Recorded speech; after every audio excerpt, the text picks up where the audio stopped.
How's it going?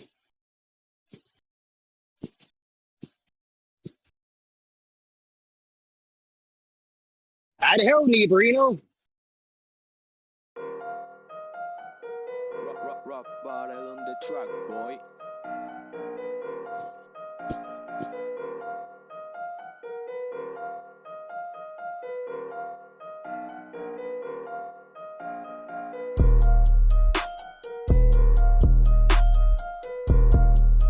Pretty good. So it's an hour into overtime right now. So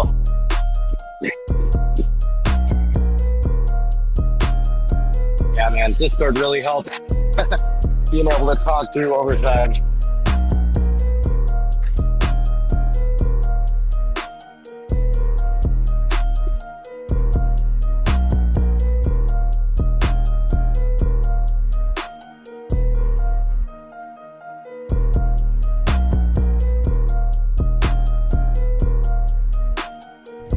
With you. Post engagement debate. A debate after the debate. Well, commentary perhaps?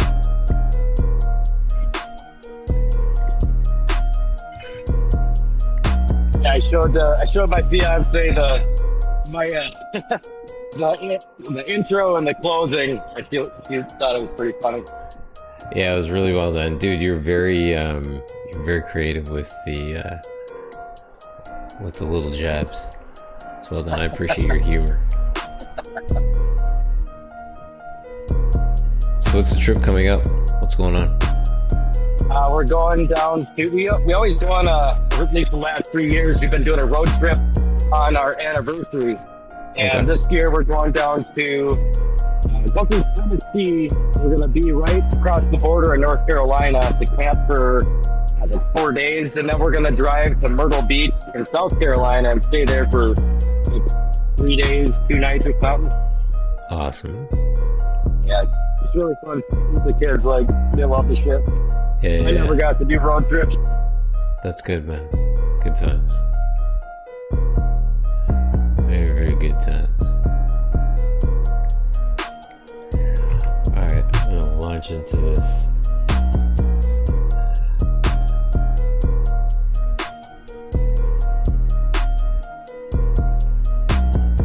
Stop here. Guys, welcome to a after show debate. Marvel versus DC is tagged up in the presentation. No matter where you're joining us from, whether it's on Discord, listening in, YouTube, thanks for being here. Appreciate you as always. I am your host, Kiwi, Killian Weeks. Demonstryde, welcome. Thanks for being here, man. Appreciate you as always. How have things been with you, my friend? Thanks for having me, man. Great.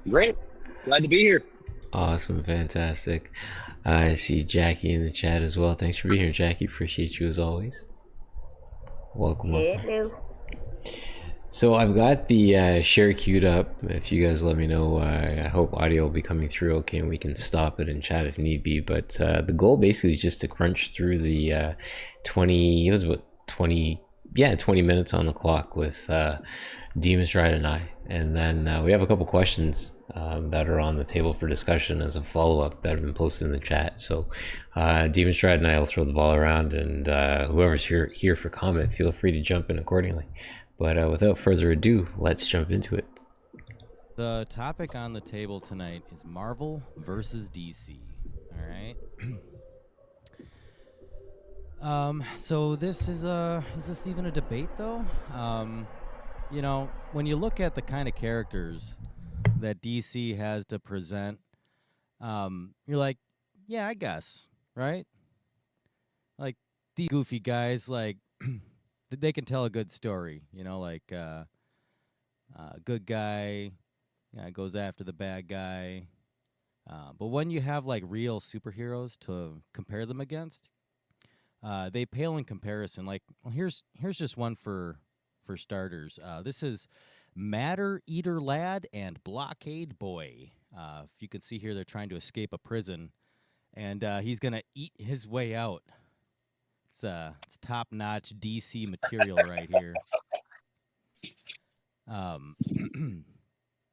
Compared to, what would be considered a actual superhero. Like villains, even like a DC villain. Like, what do we got here? Who's this? Oh man, compared to something Marvel can present. I'm just saying. Is this even a debate? I'm not sure. Like iconic DC villains, like the Joker, they just pale in comparison, I think, at least in my humble opinion. When you look at the female feminine side of DC, it's real classy, compared to what Marvel has to offer. Just really powerful storytelling. When you have stories that can come together like Avengers, you got X-Men, and Deadpool. Was this even a debate?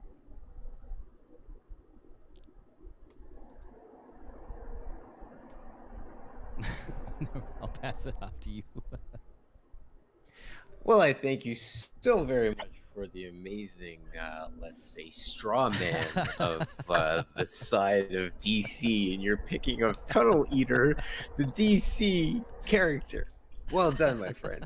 Allow me to go into more of a objective view of DC comics, and I'll dabble in the realm of Marvel, but I will keep it respectful and above the belt. By I all promise. means. By all means. DC Comics. Yes, DC Comics versus Marvel Comics. Inspiration versus creation. Issue number date one. August 11th, Were you going to be sharing? 2023. My bad. Oh my gosh. I'm such a... You know what? You had your myth, I had my myth, and that means we're myth even. And yes, now I can go live. All right, cool. Thanks for that, man. Appreciate it.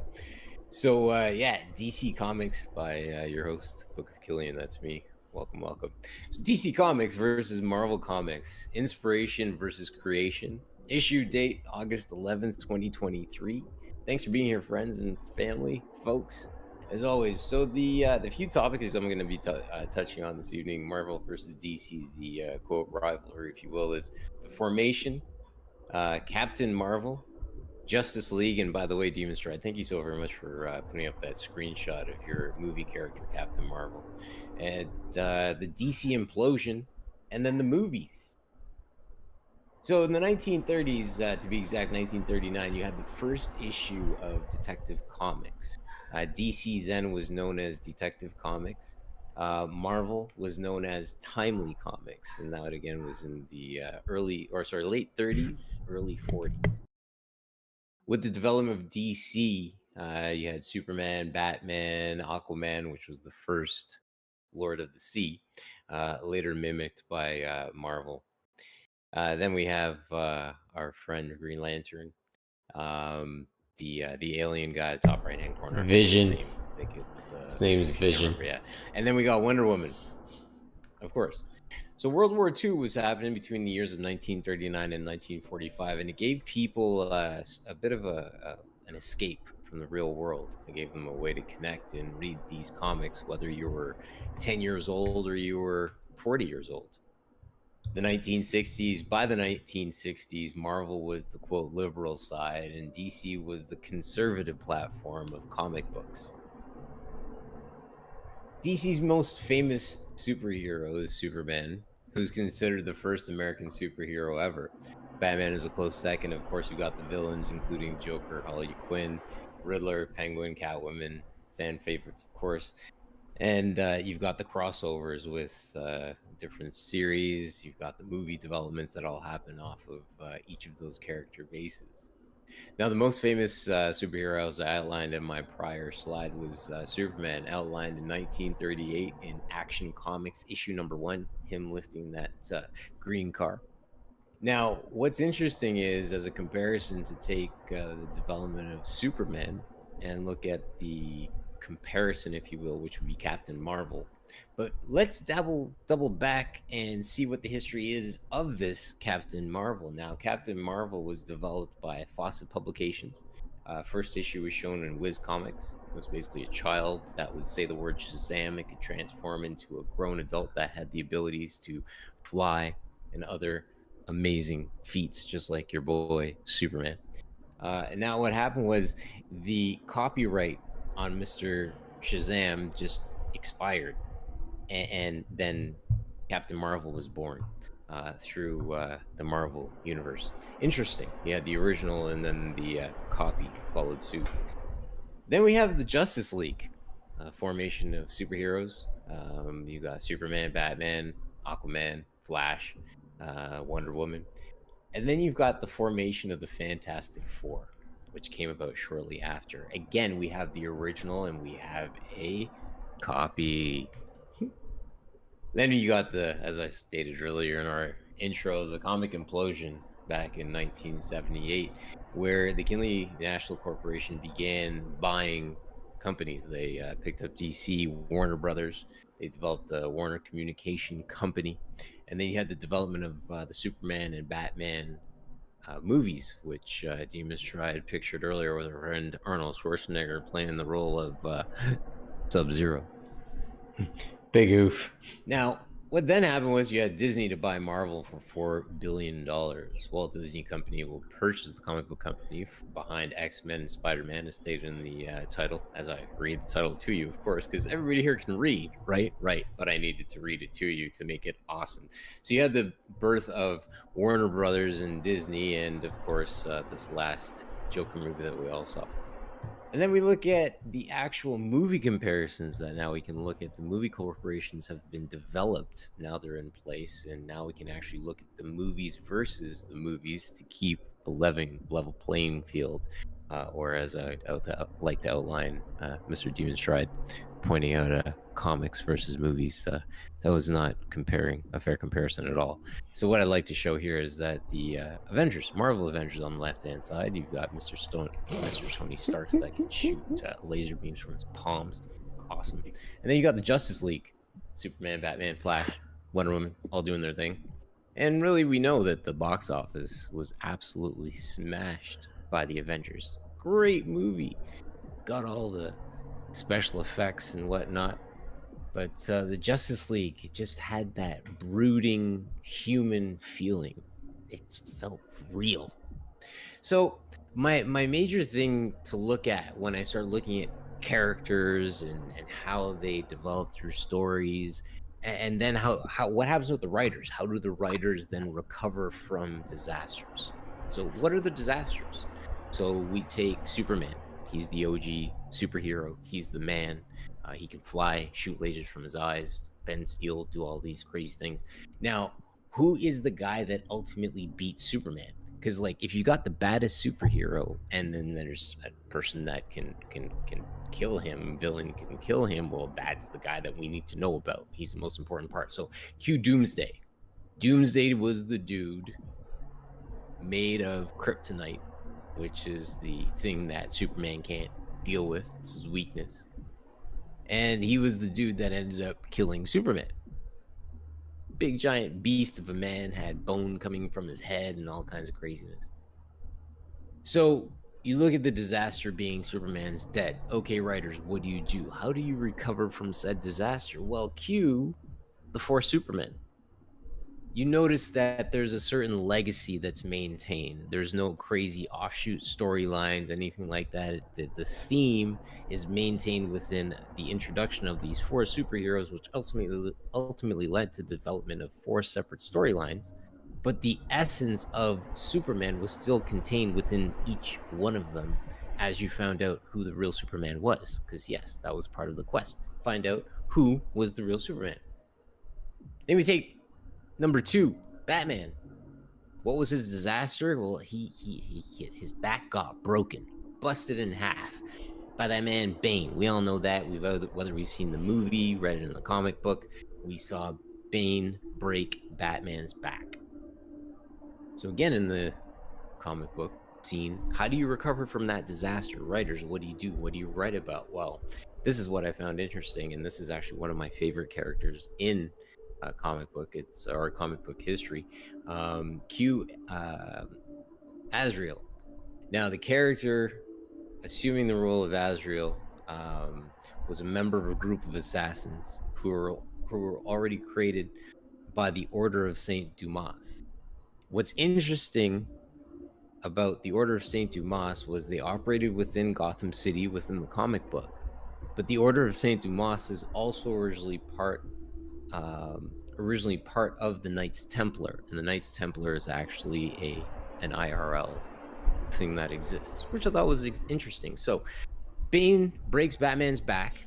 Batman goes, he's in his wheelchair, he's hanging out in the Batcave, and then Azrael shows up to the scene and he becomes the new Batman, and that's how another storyline takes on. So you have the development of Azrael as a story, and then you've got the side finding out the history of who he was prior to this.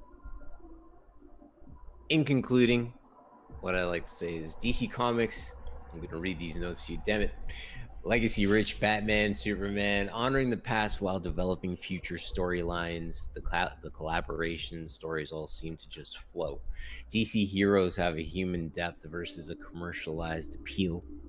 The detective aspect of DC is very relatable to real life. I say that if you're like perhaps a super sleuth, yeah, I said super sleuth. You're a cop or whatever, you're on the case figuring out stuff. That's where DC Comics, Detective Comics, has that appeal to real life. It seems to be more of an objective, purposeful, built storylines. DC seems to always have the first mover's advantage, then comes a copy, as I demonstrated in my prior slides. Would Marvel have existed? That's ultimately the question that's on the table for me anyways, because we really can't have a comic industry if we don't really ask the question, would Marvel have even existed if it weren't for DC? Batman is a badass, a very rich one. Simply stated, it's simple. DC is better than Marvel. Marvel makes movies for money, and DC makes films for the people. Thanks for being here, friends. Appreciate you as always. Dude. Demonstryde. That was a fun time. What have we done? We've talked about DC versus Marvel recently. And then we've debated Noah's Ark. Yep. That was a good time. We've put on a couple good shows for the people. Yeah. What kind of questions did you have in line? So, questions I posted them in chat. But so like, standard standard debate is, you have your two intros, 10 minutes each, so on and so forth, and then you have your questions that come about after. But so the first question I had for you was, what was your relationship like with comic books growing up? Oh, it's a good one. I never enjoyed reading comics. I think it's mainly because I have like ADHD. I would go and I liked the comics for the pictures. I would read, I wouldn't even read them. I would just look through the whole thing and follow all the action to the end of the comic, never reading the storyline. It's very rarely that I actually pick up a comic and be able to read it. Fairly stated. Cool. Now, in terms of your favorite character, villain, story, what character or storyline did you like the most? It's a toss-up between Wolverine and Spider-Man. Spider-Man would be my ultimate favorite superhero, but I think Wolverine's backstory is a little more, I don't know, it's got a little more passion to it. Wolverine is an interesting chap. He's been messed with quite a bit. Yeah.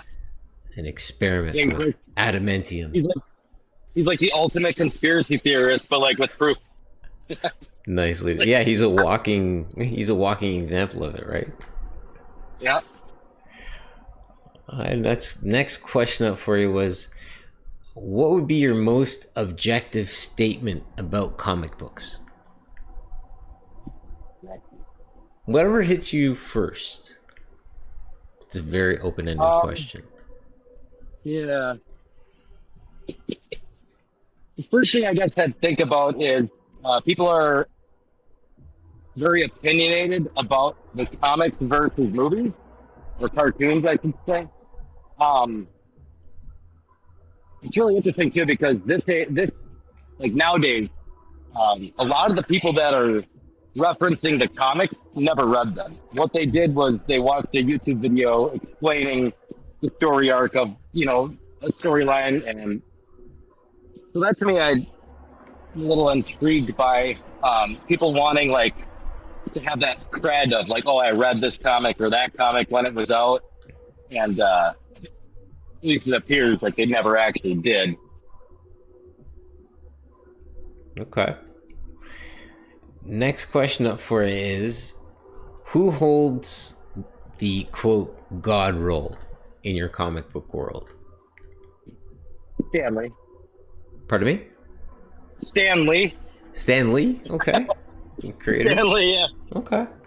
Very well stated, because I actually, when I asked that question to myself in my headspace, thinking, what would you respond to this? I started thinking about all of the different characters, but you just went straight to the creator, which is pretty cool. Well, it's not, I wouldn't think that, but he's literally like in all the movies and up until the day he died as a cameo. He's technically like written in, I don't know, that to me feels like a God role, like somebody just like playing a human for a day, watching the creation. Yeah, I definitely, I can tip my hat to that, dude. Well stated. What character do you personally align with most, admire, maybe even as a role model? Yeah. First thing I want to say Spider-Man, but it's got to be Deadpool. Okay. Yeah. Great. Deadpool, the way that he like does the right thing while not being a goody two shoes, I think that's ultimate. Like that's like the ultimate cool dude, Awesome. Does the right thing and not a dork. Right. Love it. All right, last question for you. Why does Marvel hold #1 in your books?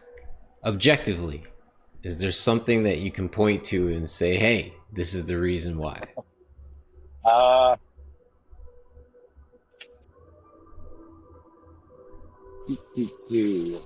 Objectively, why is it better? One thing I can point to. Aquaman. I'm gonna point at Aquaman and say this is the reason Marvel is #1 in my book. All right, man. Cool. Honestly, I think it is Aquaman is a legitimate reason I feel the way I do about DC. And okay, wait. So you pick Marvel because of Aquaman? That just seems entirely counterproductive. It's like cutting off your nose to spite your face. Oh man, it's just one of those like the last nail in the coffin, probably. So it's so we bring up Superman a bunch, and what you alluded to, but didn't really reference, you referenced it as a cool thing, was the 4 different iterations of Superman. And what that says to me is how they were unable to carry the story further. Like it would reach its ultimate conclusion, and then they rebooted it 2 times because he's like the same. Like you said, he's got the same essence of it, but ultimately, as a character, I feel like he's the most shallow, even more than Aquaman. Gotcha. Well, the rebirth,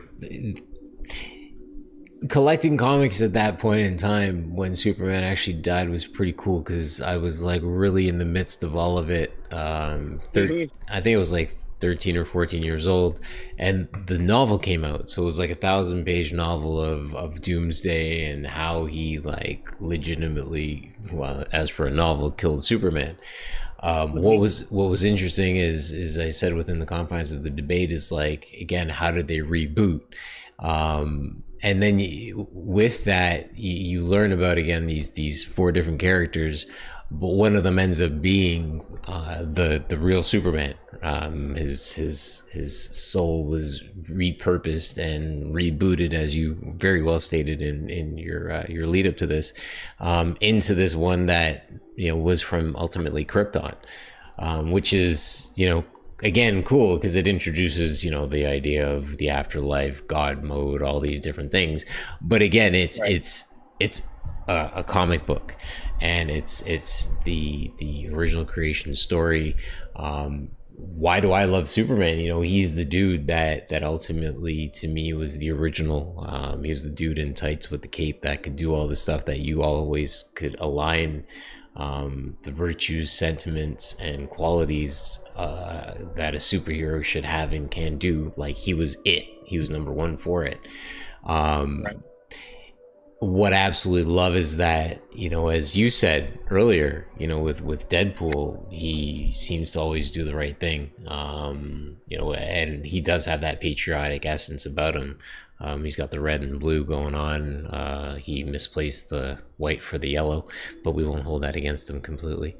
And yeah, I think it's a good old feel story. The guy that's able to be ready and he's always available. That's the essence of that. I for me, when I'm looking at comic books, I always take the idea of what is being shown. Can you align with what's being shown? And with the idea of Superman is just the idea of he's always available. He's always ready to help in any way, shape, or form. And from a human perspective, like helping out your fellow brethren, treating those the way that you want to be treated, it instills that common brotherhood virtue, the walk and whatnot, which I think is cool. We get into shows like the Mandalorian, and they talk about the way. And I think those kinds of teachings, those insights are always cool to hold and carry forward in whatever way that we can. So, right. Dude, this debate was fun. I'm certainly glad, again, like you said earlier, we got to capitalize on the opportunity, something that we talked about last year. So, yeah, it's been a while. Yeah, man. It's been a while. I didn't, because, well, honestly, I was afraid we'd do this debate and we'd get yelled at by everyone else. Like, we're trying to be serious and you're trying to talk about Marvel and DC, Oh, man.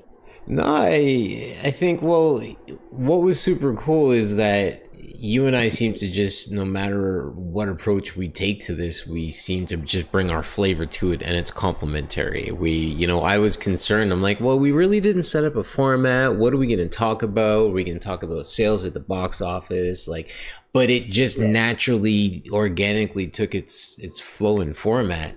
And what I loved about it was I actually had Tora reach out to me just to say that it actually put that debate into perspective for him, because him and his brother used to throw this idea back and forth, and his brother was all for DC, he was for Marvel, and then with the ideas that were put forward on the table, he's like, holy crap, wait a minute.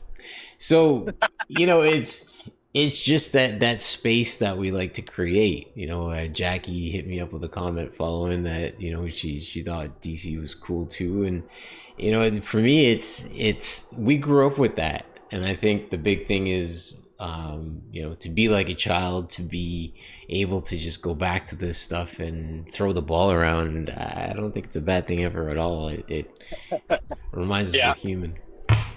Yeah, well, I had like 10 people hit me up and go, you know what? I used to think DC was good. And then your logic just wade through, and they all think Superman's dumb now too.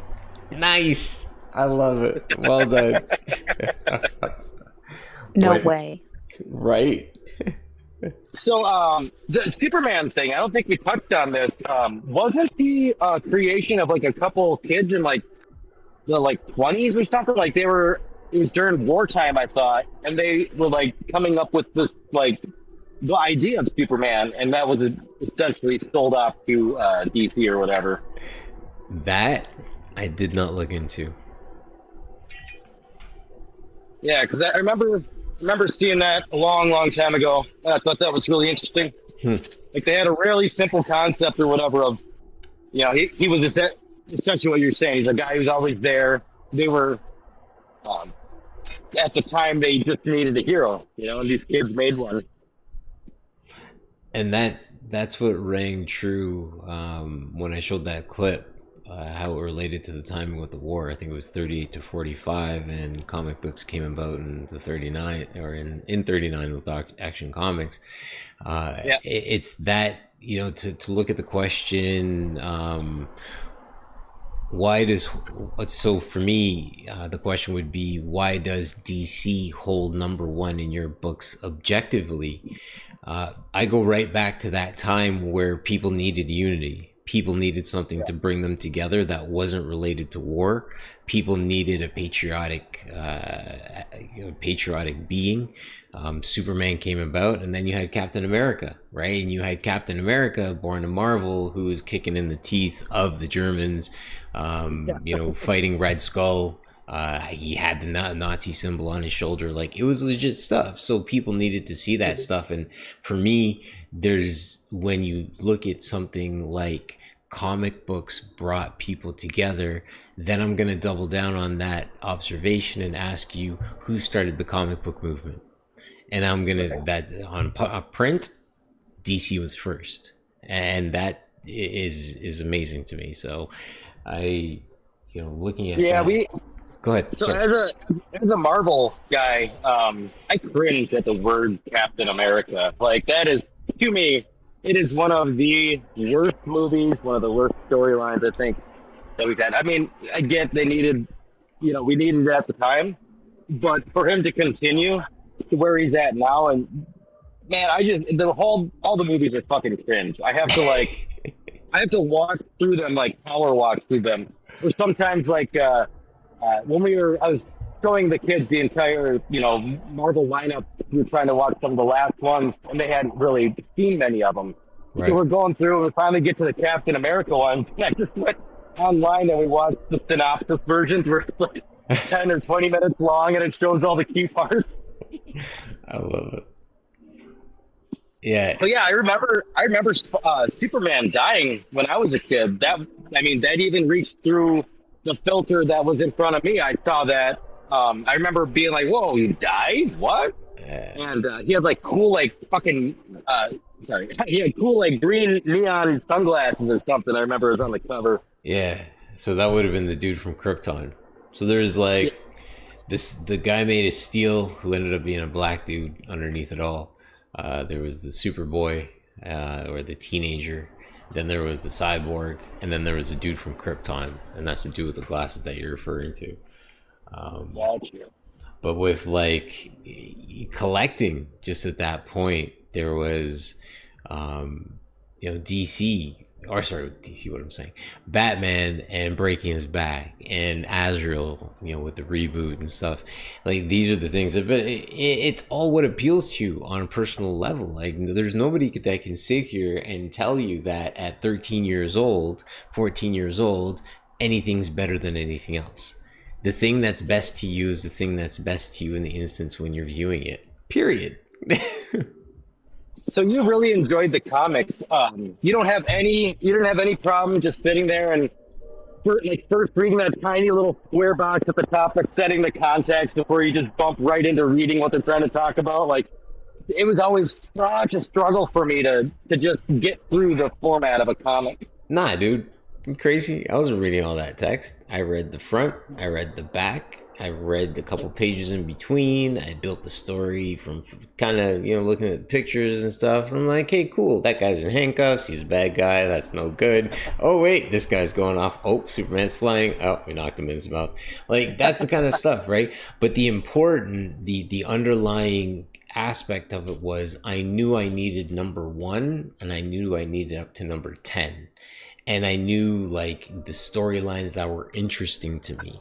Like when Spawn came about, Spawn, I don't know if you remember him, but excuse me, he was a huge character for me, in terms of just like, that was cool to me because it wasn't Marvel where it was pew pew pew, lasers out of your hands, I built the suit, Iron Man, whatever. Like Spawn was that dude that embraced the evil. He embraced the darkness, and he went there, and he came back with the super cool evil creature thing that he could embrace at any point in time and do stuff with. And then he had this crazy villain, big fat dude that so it was like just a comic book written in almost like a grunge movement that I really jived with at that point in time. You talking about the movie? No, the comic book, dude. Okay, yeah. I never read the comics on that one either. Just I really enjoyed the movie when that came out in the late '90s. Yeah, John Leguizamo was awesome to watch in that that role. Demonstryde, dude, it was a pleasure. Thank you so very much for stopping by. I really appreciate it, man. It was good to just sit back and throw around the ball with respects to this entire debate that we had. I'm gonna wrap it up, folks. Whether you're again listening on YouTube, over on Discord, wherever you're at, thanks for being here. Appreciate you as always, and